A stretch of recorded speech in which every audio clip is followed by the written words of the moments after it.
मुंबईत कशा पद्धतीनं मुस्लिम समुदायाची संख्या वाढते आणि त्याला कशा पद्धतीने लिगलाइज केलं जातं, त्याचं रूपांतरण मतांमध्ये केलं जातं, या सगळ्या गोष्टी दाखवल्या गेल्या. कुठेतरी या गोष्टी या पुढच्या काळामध्ये तरी रोखल्या जातील असं वाटतं. रोखलंच पाहिजे. मुंबई महापालिकेवर आय लव्ह महादेवाचा महापौर बसवणं म्हणजे मुंबईला बांगलादेश, रोहिंगे मुसलमानांकडून आणि जिहाद मुक्त करणं. आमच्या आय लव्ह महादेव आणि भगवादारी विचाराचा महायुतीचा महापौर बसला तर एक पण बांगलादेशी रोहिंगे मुसलमानांना कुठल्याही जिहादेला कोणालाच मुंबईमध्ये ठेवणार नाही. योगीजींच्या भाषेत म्हटलं तर चुन चुन के मारेंगे.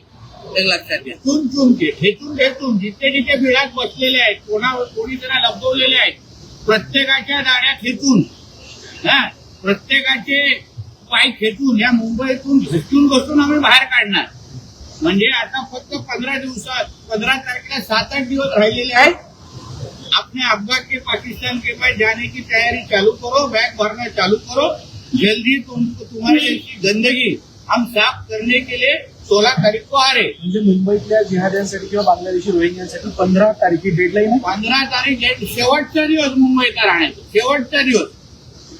17 तारखेची सकाळ मुंबईमध्ये वगणार नाही एवढी काळजी आम्ही निश्चित पद्धतीने घेणार. म्हणजे जिथे बॅग पॅक करा, आपले 15-20 मुलांना गोळा करा आणि इथून बाहेर निघण्याची तयारी करा. कारण 17 जानेवारीची सकाळ तुम्ही मुंबईमध्ये बघणार नाही.